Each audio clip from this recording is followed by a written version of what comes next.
I've been an entrepreneur for 9 years and I only started building my personal brand 2 years ago. And what held me back was the dumbest reason in the world. I was worried about what people would think. I was worried about being seen as egotistical or full of myself or even cringe. But after 2 years of building my personal brand, I've realized it's one of the highest leverage things that a founder can possibly do to grow their business. And that's also why 2 years later, I'm not stopping and I want to help other founders do the same. I talk to founders and business owners and leaders almost every single day. And I talk about personal branding a lot with them. I almost never hear that they don't think there's value in it or that it could be helpful or important or even help grow their company. I always hear things like, I just don't want to put myself out there. I'm worried about how I'll be perceived. I hate being on camera. I'm afraid that I'll seem like I'm full of myself, or I'm trying to make the brand all about me. But what I have to ask you is, are you more concerned about your perception or the opportunity that you're leaving on the table? Because by not building a personal brand, you absolutely are leaving countless opportunities on the table for your business. I think the biggest way to get over this hurdle, and it is a mental hurdle, truly. I think if you haven't been a person who's been very out front, and what's really funny is one of my businesses is a marketing company, and I don't even personally love posting on social very much. I haven't posted on my personals, and we're getting close to 10 years at this point. It's not something that I like to do from like a personal perspective. So it can be really hard to push through, don't get me wrong. But here I am filming myself, putting videos out on YouTube and putting out podcasts and creating content every single day. And there's a reason for that. It's not because I woke up one day and was like, oh, I want to become an influencer or I want to get known for something. No, I wanted to create better visibility, credibility, and trust for my business. You have to reframe your thinking around personal branding. You've probably heard that term, and it means a lot of different things to a lot of different people. But as a founder, as a business owner, as a leader, it should have a very distinct value and position for you. And that's that it's not about your ego. It's not even really about you on a personal level. It's about creating leverage for your business. There is no more powerful way to build trust at scale than through a personal brand. And I've seen it over and over and over again. In a sea of logos, they all blend together, and faceless companies, they all pretty much look the same in an industry. But a founder, a subject matter expert, a leader out front, they don't. They can actually differentiate your brand in the market. And I see faceless brands trying to compete with founder-led or, uniquely positioned brands that actually have a personality. They have somebody out front. They have a unique point of view. They actually have, interesting creative things to say. They're not just putting out the same generic content like everybody else in their industry. And those people are easier to trust. If there's an actual person that has, subject matter expertise or industry knowledge and is coming up with, new and interesting ways to talk about what's happening in that space, I am so much more likely to trust them because they seem like somebody who actually cares about growth. They seem like somebody who is actually trying to bring value to the table, opportunity. And that makes me want to go with them over anybody else. This has actually happened to me as a buyer multiple times. The amount of times that I've gone looking for a solution and I vet a company, that's actually happened with me with our accounting team. I went looking for a good accounting team and I was referred to this brand, but what I really wanted to know was what they were about. And they had a founder out front. She was a female founder of this accounting company. She put out great content on Instagram. She really educated her audience and really made business owners better understand their numbers and their analytics in their business. And I thought, this is a person that I want to work with. She wants to provide value to her clients for free first before you're ever even working with her. She's going to be amazing to work with. And that has absolutely been the case. I've had an amazing experience working with their team, but there was an actual person because there's a million accounting teams out there. It's a commodity. Obviously, it's a service you desperately need. And if you're a person who's not big on numbers like me, you need a lot of help to understand what's going on. You absolutely need the help. But at the same time, there's tons of options. So in a sea of all these different logos, she really stood out as an individual. She had a whole team behind her. She had a whole brand, but she was still out front of that business. The same thing happened to me looking for an attorney a few years ago. I was referred to two different brands, or two different firms, I should say, and one had a terrible digital presence. The website was super clunky. It was really difficult to navigate. I could tell there just was not an emphasis on them, further educating either. But then I went to another firm and she was a one-person show, but she was very out front and she had just a beautiful website. It was so easy to understand that she could help me immediately. She put out content.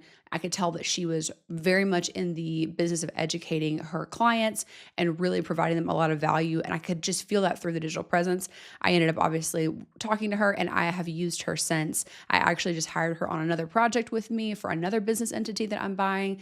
And so all of this to say that truly at the small business and startup level, people trust people. They don't trust logos. At the largest companies in the world, of course, those logos carry brand equity. But if you seriously want to break through the noise of your industry, you really want to differentiate yourself, you really want to win, this is the way. I was actually having a conversation with a business partner the other day, and they are working on a project with this really large technical solutions company.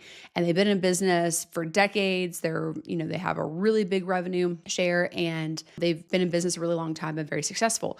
But they're finding that their competitors are winning more contracts than them right now. They're doing all right. It's not that they aren't, but they are finding that to be the case. And one thing he brought up to me, he's like, people don't know them. There's no connection there. It's just this faceless company that, yes, it's been successful to this point, but when their competitors are doing things like creating actual personality and actually giving a unique point of view and feels more trustworthy and there's just more visibility to it, they're getting picked.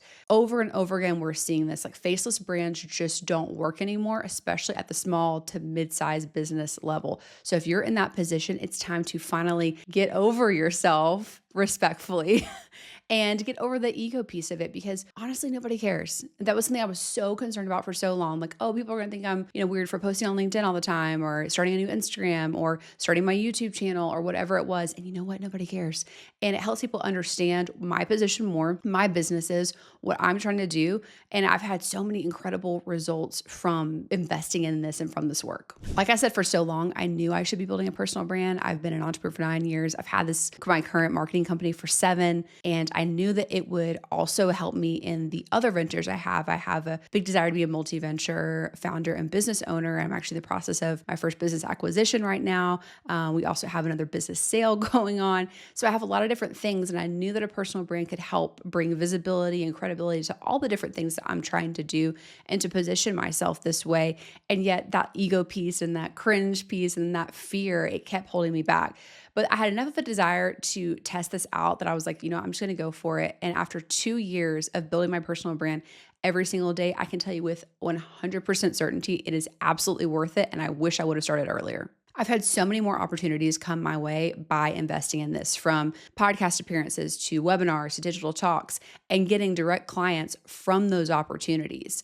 It wasn't just appearing on them to appear on them. I've actually converted people from those opportunities. I've converted people directly from my LinkedIn content, both for my personal consulting and coaching work, which that's a whole other side piece, that because of building my personal brand, I've been able to launch a consulting and coaching business that's outside of my agency. It's outside of my marketing company. But I've brought in clients directly to my company, to the Breezy company, as well as to my own personal coaching and consulting business. I've seen our sales cycle shorten.